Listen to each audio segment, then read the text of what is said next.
Hey everybody, we are back. I'm Meredith Molinari here with John of Dragon's Crown. We're going to talk a little about the game. We're actually going to show you some gameplay. It's going to be pretty fun. Yes, it will be. Hey everyone. Thanks for checking out our game. It's really awesome. Now explain, we've got someone else playing against you, so you're not actually two people. Oh, sorry, playing with me. We are currently co-op, and it's a 4-player game, all co-op. Right now I'm playing as the powerful and nimble elf, and my buddy there, Sammy, who's downstairs, is playing as the sorceress. Wonderful. Now the first thing I noticed about the game is like the really lush visual style of it. Talk to me a little about George Kamatami's hand-drawn art. Yeah, you may recognize Kamatani from Muramasa, Devil Blade, and Odin Sphere. Oh, yeah. He's really inspired for this game by Frank Franzetta and that kind of fantasy from wizardry and Dungeons and Dragons. Okay, now you are curling the elf. We mentioned Janet, the sorceress. Yeah. Talk to me a little about the characters, some of their abilities and their powers. Yeah, the elf right now is a ranged character, very fast, so she can kind of hang back from the battle and really shoot arrows at people. Cool.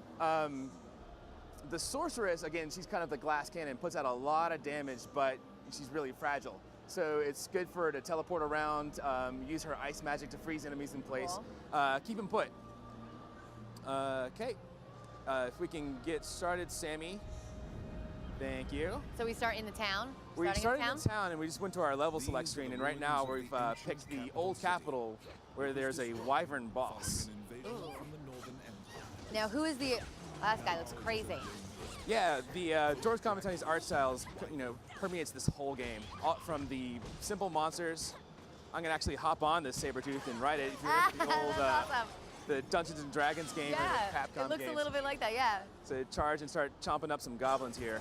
So talk to me a little about the multiplayer and co-op options. Yeah, it is not cross-play, which sucks, but it just couldn't be done. It is, however, cross-save. So you can play the game, you can take your save, transfer it to your Vita, and play when you're on the go. Great. It's 4-player co-op, like I mentioned, Yeah. but it's local and online. Okay. So local players, you're sitting on the couch, you can have people join in, and it's drop in, drop out online. Awesome. And once you get towards later difficulties, that big 4-person party is going to be very helpful. Teamwork's very important. Oh yeah, oh yeah, big time. All right, now I know there's a little bit about some side quests that you can take later on in the game. Can you tell us a little bit about that? Yeah, so while you're doing the main quest, you'll have a guild master who offers you some side quests to do, and there'll be reason to go back through these stages, really figure out what's going on. There's this little scorpion I need to kill. The side quests are really cool. They'll unlock special pieces of artwork and kind of give you more detail about the lore of the game. Again, just hand-drawn stills by Kamatani and the Vanillaware crew, and they're absolutely gorgeous. Now, these hand-drawn stills, I mean, just the words hand-drawn themselves sound like this has taken a lot of time. How long was this game in development? Gosh, I think 9 million years. basically. I think Kamatani said that he was working on this game back in his Capcom days, but it's something that he's always kind of wanted to make. Yeah.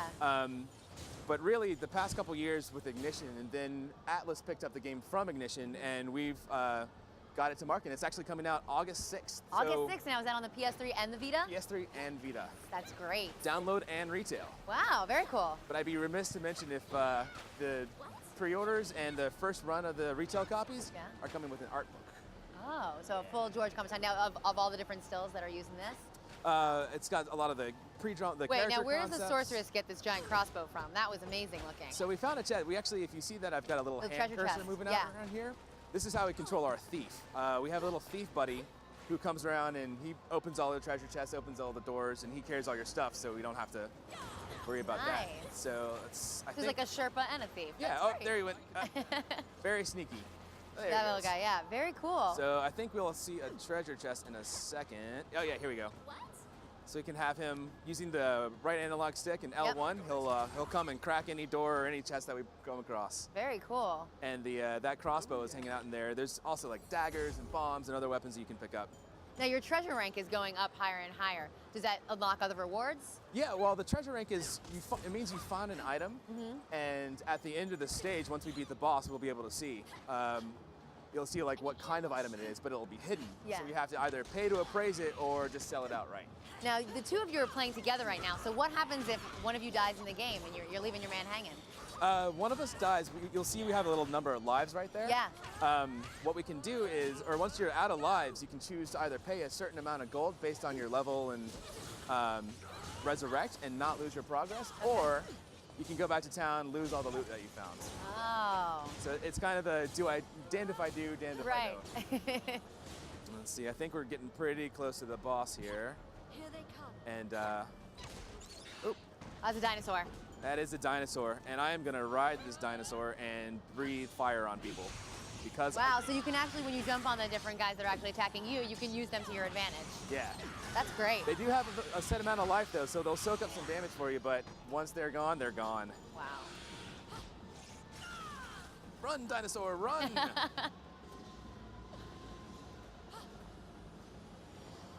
Yeah, you'll also find these piles of bones, and Okay. these piles of bones are actually dead adventurers. You can take them back to the temple in town, pay the priest there to resurrect them, and, sorry, it's a monk, not a priest. Okay. But if you pay the monk to resurrect them, you can have an AI companion. So you have 2 slots right now that aren't Right. filled. If your friends are offline, if you don't have any friends that can come over and play with you, you can use these AI companions you've resurrected to help you out during your adventure. Oh, that's very cool. That's a really neat feature. Oh, here's our big dragon boss. Wow, Wyvern. Wyvern. We're gonna kick its butt. Awesome. Let's watch a little bit of this. So if you notice, Like some protection spheres around you? yeah, if you notice the elf, she has a number over her head. Yes. That's the number of arrows I currently have. The sorceress has a much larger number, and that's her mana.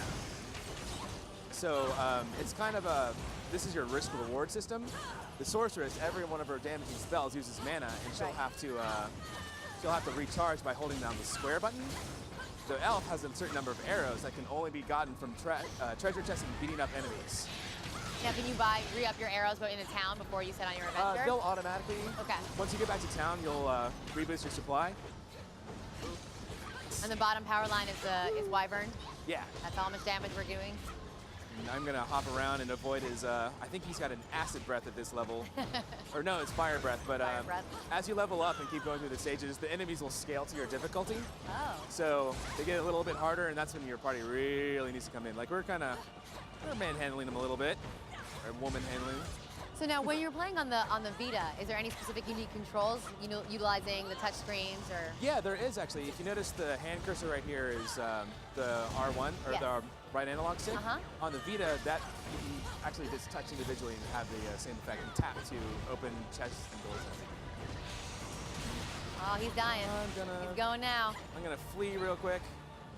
Oh, we brought friends. Shoot some arrows.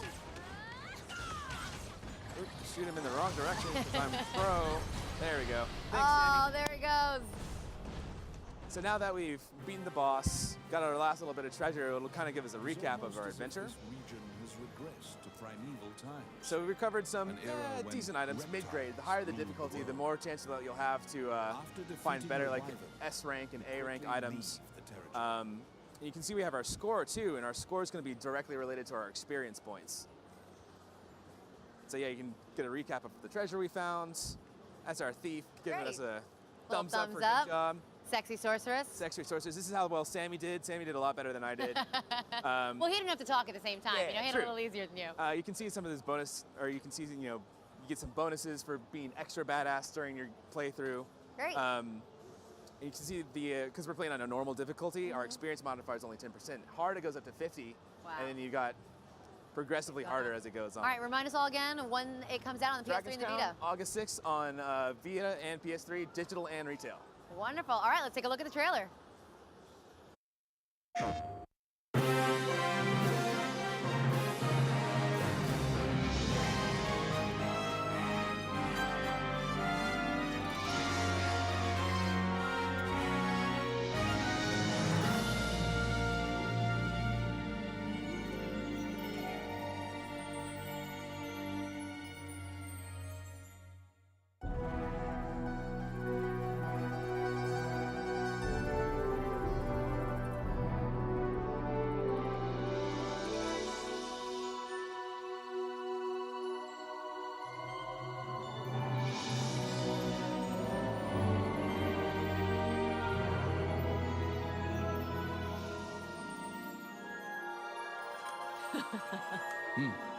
Oh, yeah! Let's go! All right. I'm ready for this.